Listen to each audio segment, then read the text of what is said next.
Okay, so today we'll revise a board exam question paper in EVS grade 12. And so this is the question paper design, okay, EVS. And the question paper is set for marks, 80 marks, and the duration is 3 hours. And what is the weightage given by objectives? Knowledge, 22 marks. Okay, and of the total marks is 27 percentage. And then for understanding, 38 marks of the total percentage, it is 48 percentage. And then application and skill, 20 marks. So totally you have 8. Okay, and so weightage to forms of questions. So the first one is objective type question. Objective means you'll be given 4 options, right? And you have to choose one of them. 1 marks MCQs. And how many questions would be there? 13 questions will be from your core, okay, the main topics, and then 3 questions from optional topics. And in optional, you already know that there are 2 modules, right? Module A and module B, optional A and B. So you have to pick among any one of these and you have to answer 3 questions. Optional 3. And then so totally there will be 16 objective type questions.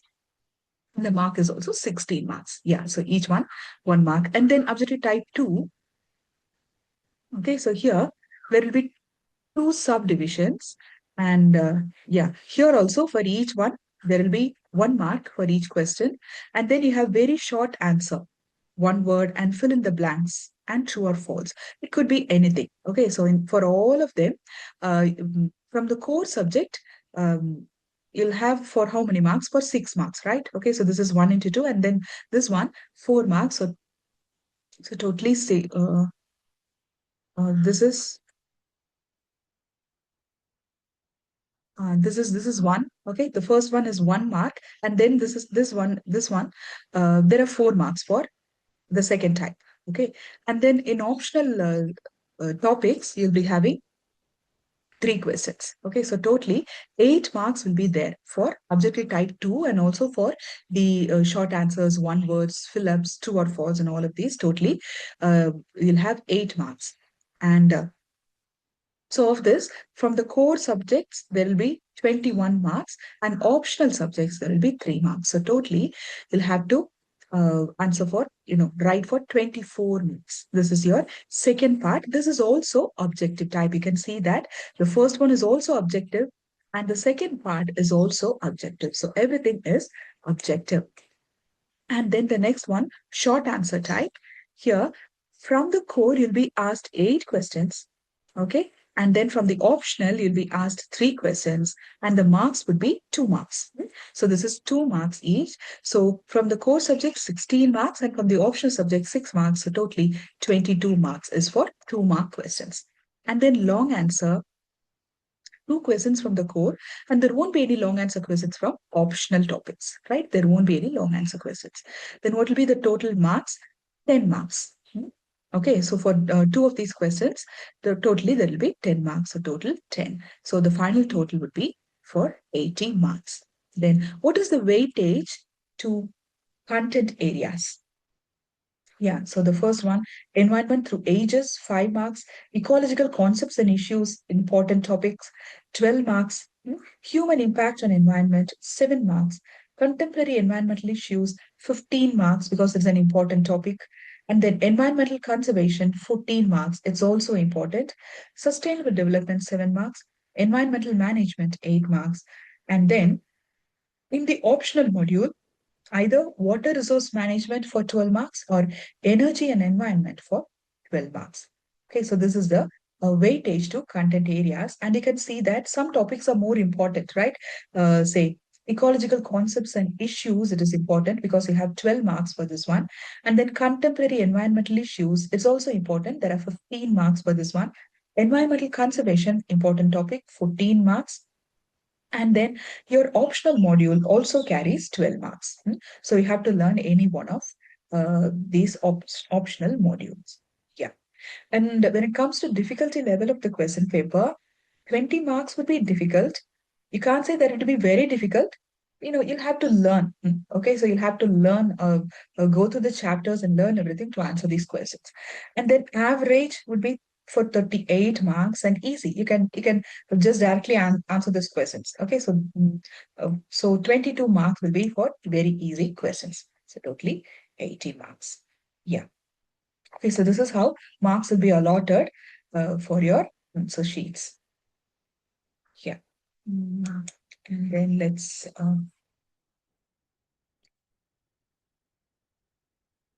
today we'll revise a part of a 2025 board exam paper. Okay, so 2025 board paper. The first one, core module objective question. Okay, so here objectives, each question carries 1 mark.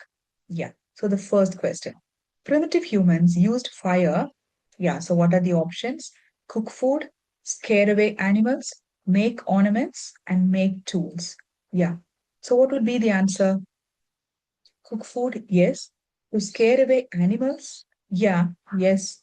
Okay, to make ornaments and make tools, yeah, maybe later on. Okay, but initially, primitive humans, these were the two basic things for which they used fire, right? Even though maybe later on they would have started using fire for making ornaments and tools also, but the basic things, the primitive humans, they used it for cooking food and scare away animals. So the right answer is option A, 1 and 2. Yeah. Then Azolla. Is it a water fern in which blue-green algae grow? A symbiotic bacteria found in root nodules of leguminous plants, aerobic free-living nitrogen-fixing bacteria, and fungus that grows on roots of forest trees. So see here, this is not a general question, right? So for the first one, maybe you can just guess the answer, right? Because it is an easy question. But look at the second one, it is not that easy, right? You have to know the name of this, microorganism. Okay, so what type of organism is this one? It is a water fern in which blue-green algae grow. Okay, so it is a water fern in which blue-green algae grow. This is Azolla. Yeah. So, and in your EVS chapters, you have a lot of these unique names, particularly in some chapters. Okay, you have a lot of these names. So you can underline these names. Or you can write them down, and you can write their uses or what is the function of this? What is where do you see this organism and what does it do? All of these you can make a note of it. Hmm? Azolla, and then BEE stands for, yeah. Okay, what does BEE stand for? Bureau of Energy Efficiency, Branch of Energy Efficiency, Board of Energy Efficiency, Basis of Energy Efficiency. Okay, so branch B and D we can eliminate, but what about A and C? Is it Bureau of Energy Efficiency or Board of Energy Efficiency? It is Bureau, right? Okay, so it is a confusing thing, right? Okay, we will be confused as to pick A or C, but it is Bureau of Energy Efficiency. And then the next one, Homo erectus used tools made up of, yeah, bones, pebbles, stones, wood. This is also a tricky question because unless you know this answer, you won't be able to answer it, right? Okay, so then Homo erectus, they used tools made up of stones. Yeah, okay, because these were the primitive humans, right? Okay, so they used tools made up of stones. Yeah. Then, what are slums? Yeah, this is a general question. Clusters of huts in parts of cities, clusters of huts in parts of villages, clusters of huts in dense forest, clusters of huts on the banks of a river. Yeah. Okay. So this is a simple answer. Clusters of huts in parts of cities. Okay, so that's where you see this slums. Yeah. Then the consequence of deforestation is soil erosion, land subsidence, depletion of minerals, ozone layer depletion. It is soil erosion. Yeah. Okay, so that is the direct consequence of deforestation, soil erosion. Yeah, the next one. The scientific study of the relationship of living organisms with each other and with their environment is known as. Yeah, this is also a simple question. Biology, zoology, ecology, physiology. What is the answer? Ecology. Hmm? Yeah. When immigration of rural folks towards cities is due to, what is the reason? Good chances of employment, wish for simple living, illiteracy, joint family system. Of course, it is the first one, right? Okay, that's why rural people they migrate to cities for good chances of employment. Yeah. Interaction between two populations in an ecosystem in which both species are harmed to some extent is called, yeah. Okay, so there are two populations and there is interaction between the both of them in which both of them are harmed. Hmm? Then what do we call it? You call it competition, right? Hmm? Okay, that is competition. Yeah. Then the next one, grasslands found in South America are called, what do you call them? Pampas. Okay, grassland found in South America are called pampas, and each one of them these are also grasslands found in different parts of the world. Okay, so you have to go and learn them because these are unique names, right? So you have to learn each one of them. Then absorption, storage, and release of gases is one of the, yeah, it is one of the regulative functions of forest, productive functions of forest, protective function of forest, chemical function. It is the regulative function. Okay, because forests, they will always absorb all of the what harmful emissions, right? Okay, and yeah, you know, these plants, okay, so all of these plants, they will continuously absorb atmospheric carbon dioxide, right? Okay, so carbon dioxide. So they act as carbon dioxide sink, right? Because it'll absorb a lot of carbon dioxide from the atmosphere. Yeah. And then blue baby disease is caused due to, yeah, increased levels of nitrate, exposure to increased amount of DDT, prolonged exposure to UV radiations, and exposure to tobacco smoke. It is increased level of nitrate in groundwater. Okay, so that causes blue baby disease, increased level of nitrate in groundwater. Yeah. Then hazardous waste will not exhibit. Yeah. This is a simple direct question. Toxicity, reactivity, corrosivity, productivity. Yes, there won't be any productivity in a hazardous waste. This is a simple question. Yeah. The next one, this is optional module, objective questions type 1. Okay, from your uh, mm, optional, either A or B. So these are the questions in module A. The fraction of total water available on Earth as fresh water is about.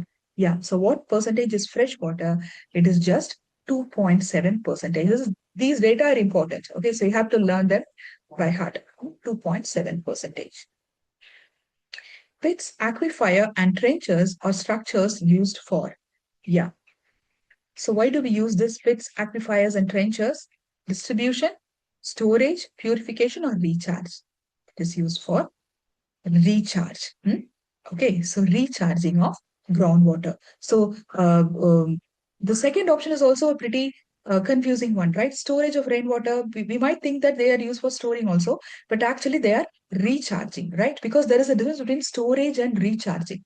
Right. Okay. So if it is held, if it is for storage, then the water will be there for some amount of time. It won't be absorbed into the soil, right? It will be stored and it will be used by the people. Okay, it will be used on the topsoil, but used on the surface by the people. Okay, but if it is for recharge, then all of the water that is let into these things like pit sacrifice and everything, the water will be slowly absorbed into the groundwater. Okay, into the ground, so it will finally reach the groundwater. Yeah.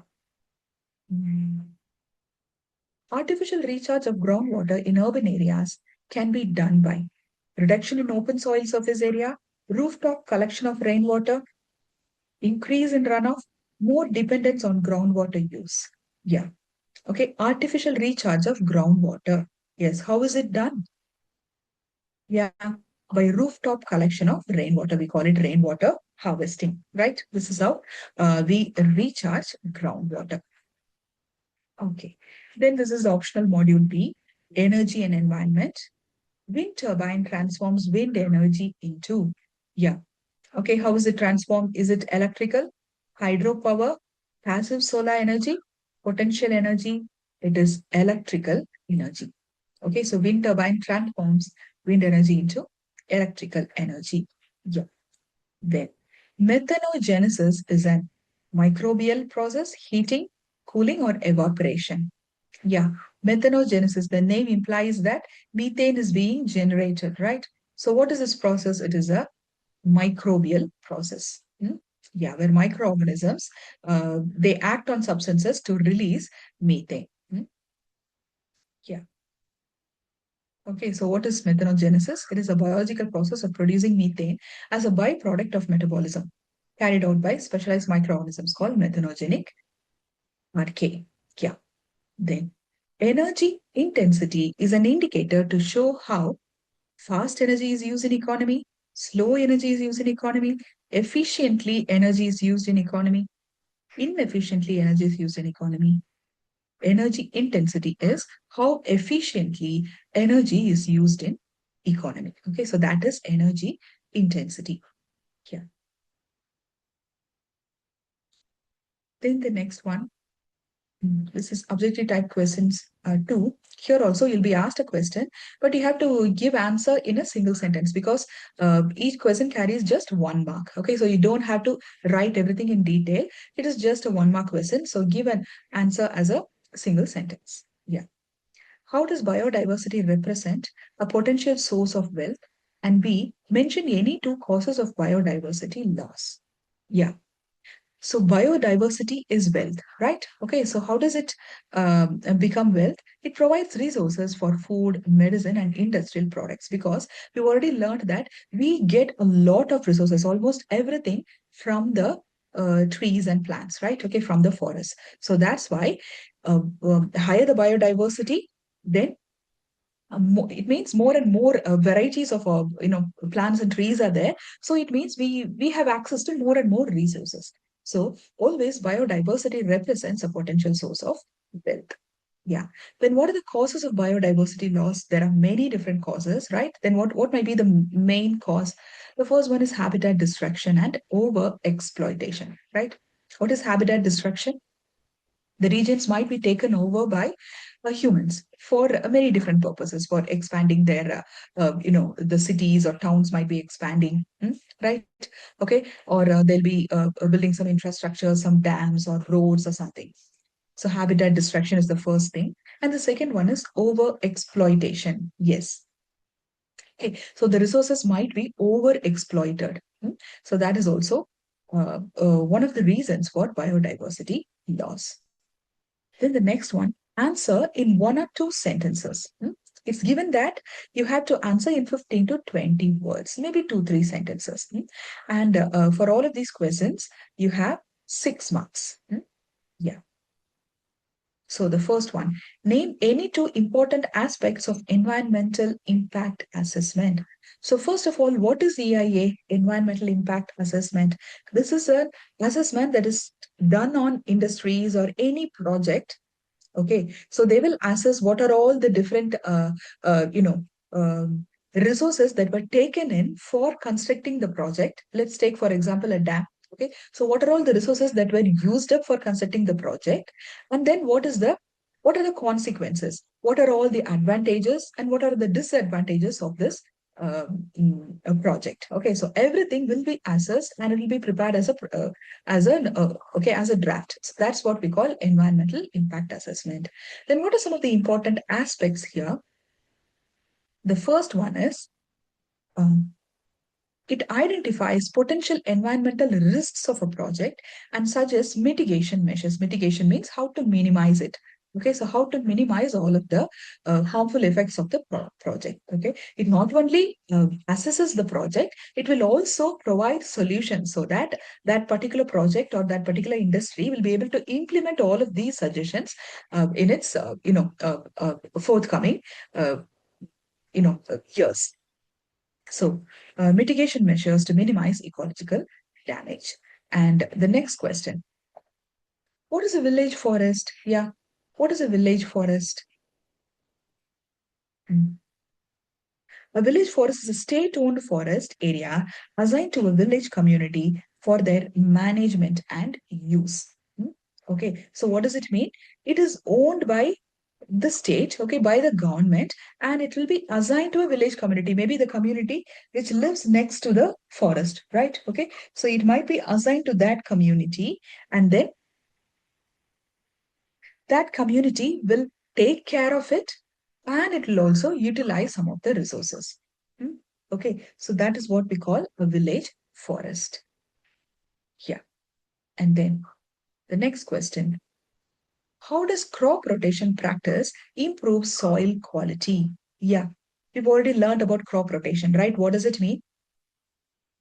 In a particular field, after harvesting one crop, maybe say one type of crop is grown for 3 months and then it will be harvested, and then it will be another type of crop will be grown in the same field. That is crop rotation. Hmm? Yeah. Okay, so what is the how does it help in improving the soil quality? It improves soil quality by replenishing nutrients naturally and breaking the life cycles of soil-borne pests and diseases. Yeah. Okay, so it replenishes nutrients. Yeah.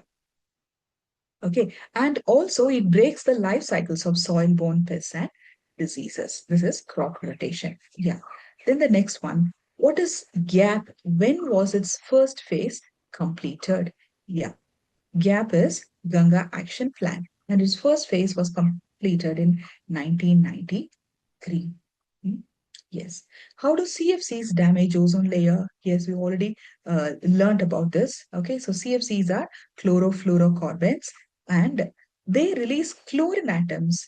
And when these chlorine atoms are hit by UV rays, they break down ozone molecules into oxygen. Okay, ozone will be broken down. Hmm? So, what is the how is ozone affected? CFCs release chlorine, and this chlorine reacts with UV rays because on top, on top of the atmosphere we have a lot of UV rays. So this chlorine atoms they react with UV rays, and they will break down ozone molecules into ozone. Yeah. Okay. Then which species are found in Kaziranga Sanctuary and Gir Forest? Yeah. Okay. So these are important terms. Hmm? So Kaziranga Sanctuary, what do you see? The species in Kaziranga is one-horned rhino. Hmm? Yeah. So this is the picture. CFCs and you know. mm, This is the ozone layer, the thick blue, the dark blue color, and then the harmful UV rays coming from the sun. If there is any hole, it will reach the Earth's surface. Yeah. So in Kaziranga, we have the one-horned rhino, and Gir Forest, we have Asiatic lion. Yeah. And then similarly, many other sanctuaries and everything, everything is listed. So you have to learn them. And then answer the following questions in one word only. Here also, you have to answer in just a single word. 1 or 2 words will do. And there are 6 questions, and each question carries 1 mark. Which tool helps to evaluate environmental impact of proposed developmental projects? Yeah. What is the tool that is that helps to evaluate environmental impact?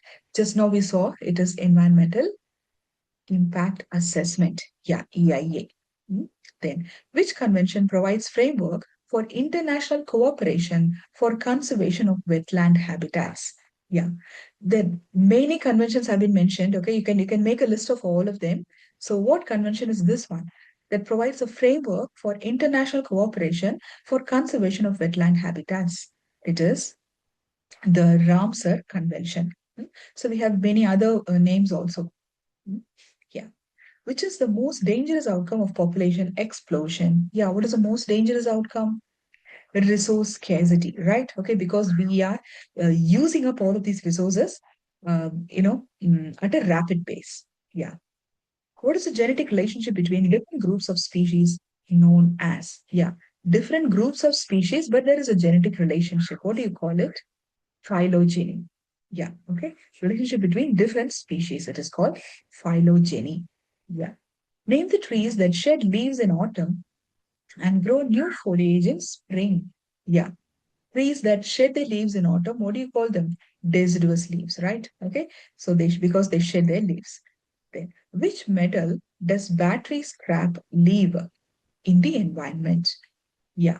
What metal is released? It is lead, which is poisonous. Okay.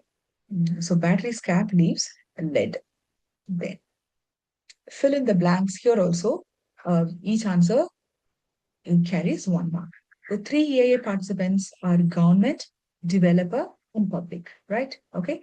The government and then developer means it could be a private party or it could be an organization which is undertaking a project. And then the public are also included because the public's opinion will also be sought, okay, in while taking this assessment. And then the capacity to do work is called energy. And then tundra is an example of terrestrial ecosystem, right? It is an example of terrestrial ecosystem.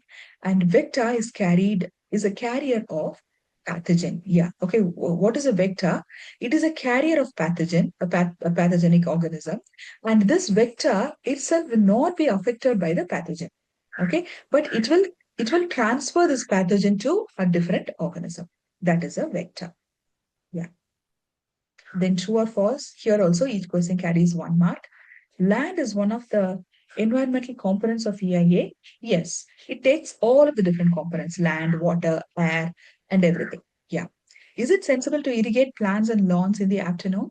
No. Why is it not sensible? Because if you're irrigating them in the afternoon, then the sun will be at its hottest, right, in the afternoon. So the heat will also be very high, the sun's heat energy. So whatever water that is, left on the surface, most of them will be evaporated because of the sun's heat energy.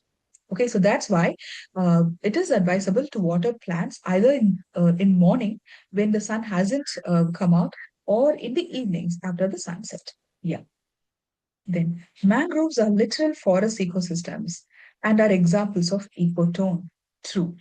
Yes. Okay. So because mangroves they play a very important role, right? Okay, in preventing the land from all of the impacts of um, what like cyclones, heavy rains, and all of these things. Yeah. The next one, subjective part, short and long answer. Yeah. And optional module 8A, water resource management. What harm does arsenic cause if consumed with water contaminated with it? Yeah. Okay, I've given a long question, but you don't have to write all of these. You can just because it carries just 1 mark, right? So you don't have to write a lot of things. Yeah. Mm. So you can just one sentence for each subheading. So, what are the harmful consequences of arsenic? Skin pigmentation. What do you call it? Melanosis. Yeah. So, this is the most common symptom. It is the appearance of dark spots on skin. It is called raindrop pigmentation. Okay. In the chest, back, or arms. So, the first one is skin pigmentation because of arsenic poisoning. The second one, hardening of skin, keratosis. Yeah. So what happens? The skin on the palms of the hands and soles of the feet becomes thick, hard, and painful. Right? Okay. So the skin becomes thick, hard, and painful. That is also because of arsenic poisoning. Then physical ailments, prolonged intake causes loss of appetite, abdominal pain, diarrhea, and breathing difficulties. Okay, so if you continuously take arsenic, even in a small fraction, it will add up, and one day it will cause a lot of physical ailments like loss of appetite, abdominal pain, diarrhea, and breathing difficulties. And then organ damage and cancer. Yeah, long-term exposure might lead to severe damage to the liver and kidneys. Yeah, okay. Um, so these are some of the vital organs in our body. So arsenic poisoning can cause damage to liver and kidneys, and it is also a major cause of skin cancer as well as cancer of the lungs and bladder. Right? Okay, so it causes skin cancer, and it also causes lung cancer and the urinary bladder cancer. And then black foot disease, in extreme cases, it can cause the blood vessels in the lower limbs to become damaged, leading to gangrene. a condition known as black foot disease. What happens is there will be a lot of blood clots, okay, so that um, the feet will become blackened in color, okay, blackened. So that is black foot disease. So all of these are the consequences of arsenic poisoning. So you can write the headings. There are five headings, and you can just write a small sentence that will do. Then, how can rainwater harvesting be effectively used for water conservation? Yeah. Okay. So the here also it carries just 1 mark. So give a very short answer. So how can it be used? It can be used for recharging groundwater, right? Instead of letting rain flow into drains, we can channel the rainwater so that it can be collected in some pits or in aquifers or somewhere. Okay, and then immediate domestic use. Yes. Okay, so as soon as you collect it, you can use it up instead of wasting it or instead of having to store it somewhere. You can immediately use it up. That is one thing for gardening and irrigation, cleaning and flushing, drinking, all of this preventing urban problems. Yeah. Okay. So reduces flooding and prevents soil erosion because we've seen that if all of this rainwater is let into the roads and all, into the roads, it causes a lot of flooding, right? Because you don't have enough soil to absorb all of the rainwater, right? In cities. So that's why it causes a lot of flooding. And then it also prevents soil erosion. Yeah. Okay. Because what causes soil erosion? These flooding, right? Okay. The heavy floods, they will carry away the topsoil. But if you're able to control flooding, then automatically soil erosion can also be prevented. It can also be controlled. Then what are the key components for effectiveness? For a system to be effective, yeah, it must include catchment area. Okay. Usually a clean rooftop conduits, pipes that carry the water, filtration, a pit or unit filled with sand, gravel, and charcoal. Yes, and also storage and recharge. Yeah, these are the areas. Okay, a clean rooftop because if the catchment area is not clean, then the water collection will also be not clean, right? Okay, so the catchment area should be a clean surface like a rooftop and conduits, pipes to carry the water and filtration. Proper filtration should be done before storing the water, before letting in the water into the ground. And finally, storage or recharge. Either you can store it or you can also let it into the groundwater so that it gradually seeps into the groundwater to increase the groundwater table. Hmm. Yeah. And then mention two benefits of reuse of water.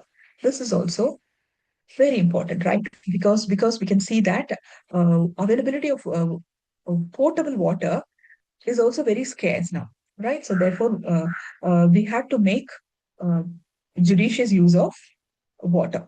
So the first one, conservation of fresh water, um, reusing water, reduces the demand for limited freshwater resources. Yeah, okay. We have only a small fraction of water is fresh water.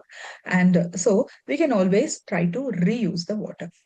And then reduction in pollution and cost. Yeah, okay. So by reusing water on site, the volume of sewage and wastewater entering natural water bodies can be decreased. Yeah, okay. Because what are you doing? Even at the source, you are processing the water and you are trying to reuse the water as much as possible. Therefore, all of this water will not run into the sewage and it will not enter the natural water bodies because you're already uh, what uh, mm, what you're purifying it and you're reusing this water. Okay. And so gray water reuse, using water from showers or washing machines for flushing toilets, right? This is gray water reuse. Yeah. And then industrial reuse.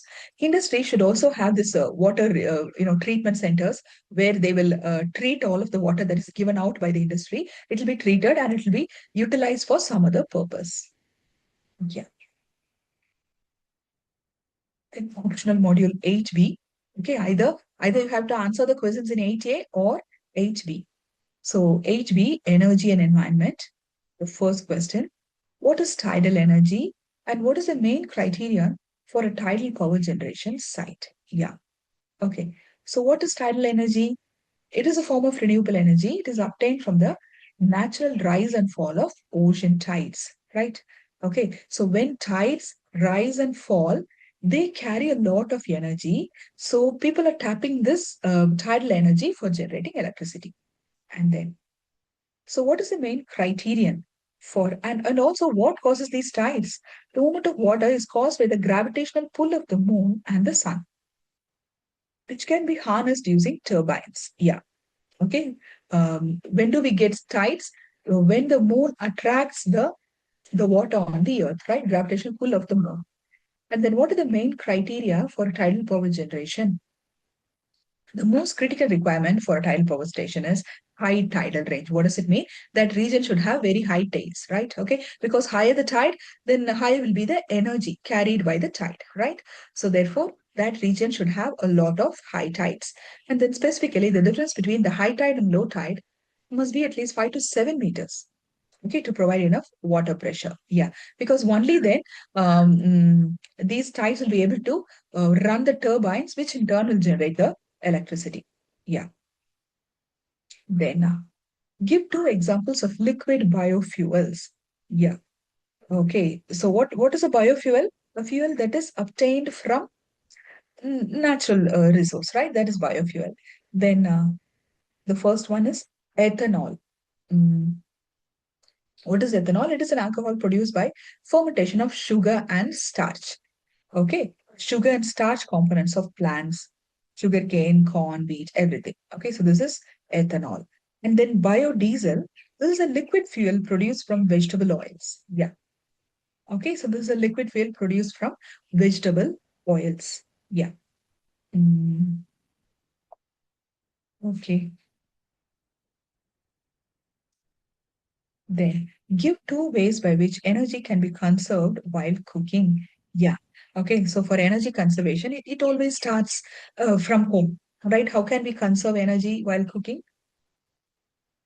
We can use pressure cookers, right?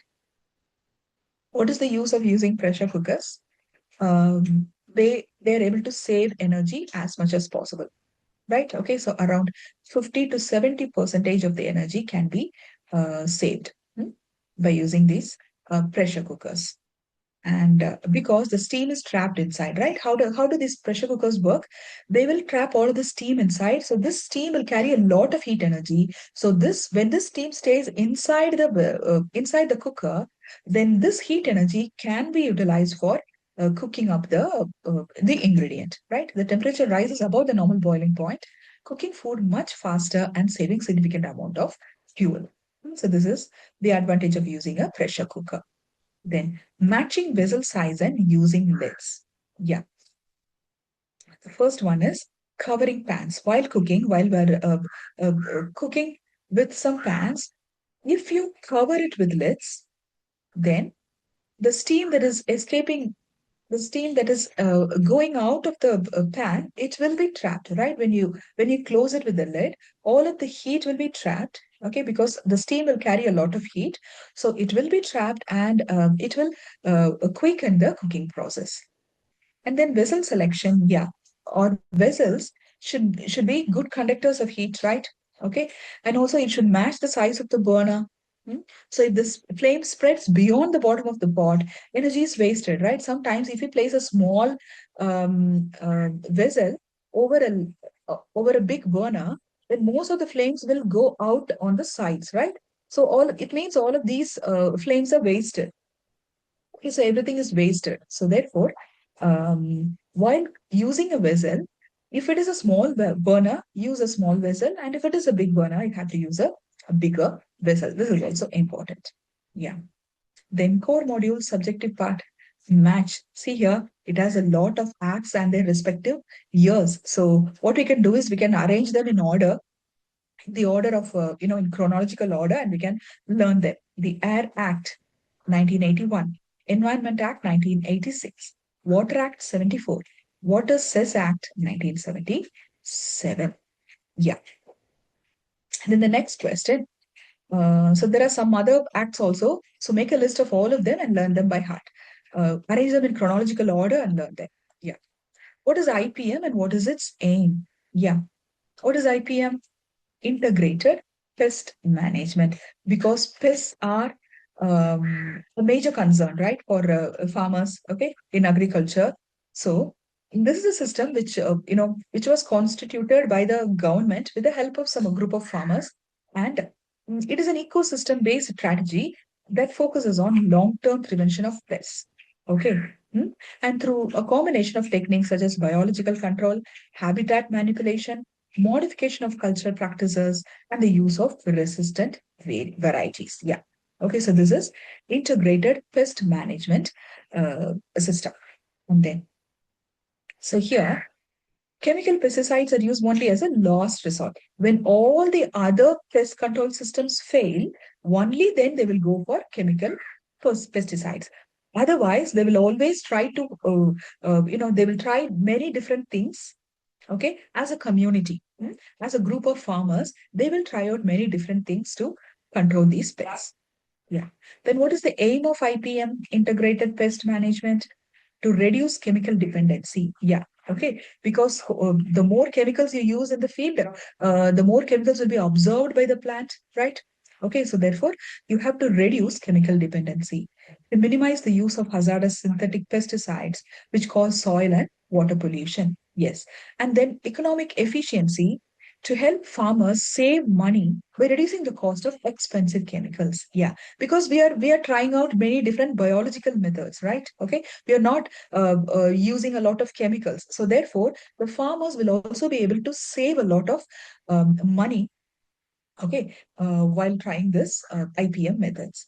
And then ecological balance, yeah, to protect beneficial insects that naturally kill pests. Yeah, this is also very important because when we use chemical pesticides, all of these beneficial, these good insects will also be killed along with the pests, right? But in this IPM, you are making sure that these beneficial insects, okay, these insects are not harmed. They will be safeguarded, whereas all of the pests will be killed. And then sustainability. Yeah. Okay. So it is also a sustainable process because it ensures long-term crop protection because you're not using chemicals, right? You're not poisoning the land, right? So therefore, in the long run, it is a sustainable method. Yeah. Then what are the four pillars of IPM? The first one, cultural, rotating crops or changing planting times to disrupt pest life cycles. This is one method. Okay. So you'll be rotating crops and also changing the plants timing. Yeah. So that the pest cycle, because some pests will live on one particular variety of plant, right? Okay. So after harvesting that plant, if you switch to a different, entirely different crop, then this particular pest variety won't be able to survive in that region, right? Because they don't have their food, right? They won't feed on this new variety. So therefore, the pest will automatically die. So that is one method. And then mechanical, using traps, barriers, or manual removal of pests. Yeah. Okay. This is also another method, even though it is a tedious process. Okay, so we can use traps, and we can, traps or barriers or some other method.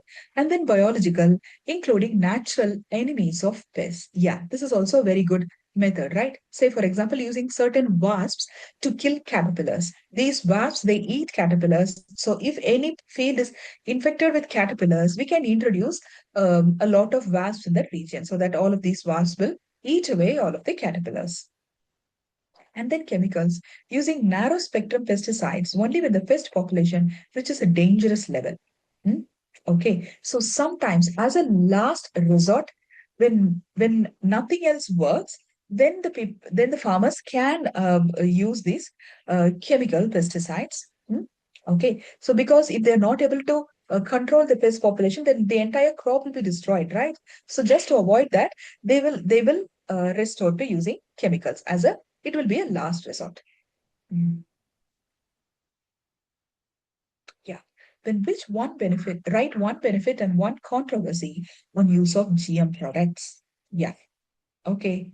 So yes, what is GM? Genetically modified. Hmm? So what are the benefits? They have a lot of benefits, right? When you look at GM crops, you can see that they look better, right? Okay, they have very bright colors. Their size is also bigger and they taste better, right? Okay, so there are so many advantages.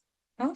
And they can be engineered to be more nutritious or resistant to Yes, right? Okay. So because you're able to alter the genetic makeup of the crop, right? So you can engineer, you can change the genetic makeup so that it becomes more nutritious. It can contain more what uh, vitamins or minerals or more protein, anything. And a classic example is golden rice, in which is biofortified with vitamin A to prevent blindness. Yeah. Okay, so this is golden rice. It is fortified with vitamin A because you know that vitamin A is good for our eyes, right? Okay, so uh, this is an example. Additionally, these crops often have higher yields, which helps in ensuring food security for a growing population. Yeah. Why do we have to resort to these GM crops? Because of the exploding population, right? Okay. So if we still continue following all of our conventional methods, then we won't be able to produce enough crops to feed all of the population. So because the population is exploding rapidly, right? So just to meet the needs of the growing population, we'll have to follow these methods. Yeah. So these, genetically modified crops. Yeah. Then there are a lot of controversies with these crops also, right? The first one, risk to biodiversity and health. Yeah. Why is it considered a risk to biodiversity and health? The major concern is gene flow. What does it mean? Where pollen from GM crops might accidentally crossbreed with wild plants or weeds, right? Okay. So these GM crops, they might interbreed with some other wild plant or weed. So it means it might create a super weed. This is also a possible, you know, highly possible situation, right? Okay, these genetically modified crop, and there could be a weed growing nearby. Then, if the pollen it cross pollinates with this weed plant, then it might create some super weeds, which would be very difficult to control. Hmm? Yeah. Okay. So they might be resistant to herbicides, potentially disrupting the natural ecological balance. So that is also risky. And sometimes they are trying to introduce some gene from some fish or something into some vegetables like tomatoes. Okay, so it is also not advisable, right? You should not introduce an animal gene into a plant. So there are also some ethical questions here. Yeah. Okay. So why is solar energy promotion good for India? Which agencies encourage us to use solar energy system? Yeah. Okay. So solar energy is good because India, it lies in the equatorial region, right? Which means it receives a lot of sunlight, right? Okay, almost all throughout the year, it releases a lot of sunlight. So if we are able to tap this free energy source, then it will be very good for our country. Right, energy security. It reduces India's heavy dependence on imported fossil fuels. For now, we are heavily dependent on these fossil fuels, right, which are imported from other countries, and you can see that it creates a lot of chaos, right? Okay, so if we are able to tap the solar energy, if we could produce a lot of energy from sunlight, then it's very good. Environmental protection. It is a clean energy source, right? Okay, so it does not cause any pollution. So it is, the pollution that is caused by all of these fossil fuels, it will be completely eliminated.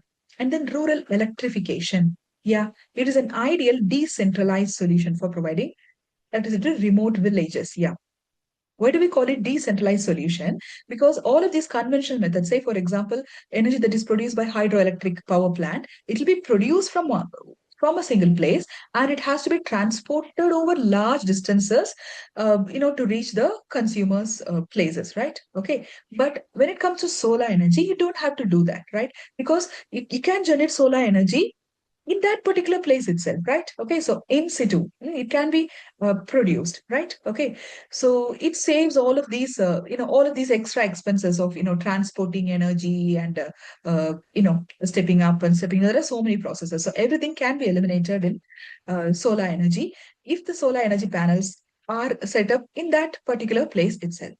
Yeah. Then what are some of the agencies that encourage solar energy use? These are the mm, agencies: Ministry of New and Renewable Energy, Solar Energy Corporation of India, Indian Renewable Energy Development Agency, and National Institute of Solar Energy. These are the institutes that encourage the use of solar energy. So the government is also giving some subsidies for houses that set up these solar panels, right? Okay, so they are trying to make people use more and more solar energy. So if you're setting up a solar panel, then the government will also give some subsidies for you. So it is good to set up a solar panel. Yeah. Okay. So from 28th question onwards, we'll discuss in our next class. Yeah. Okay. We'll continue in our next class.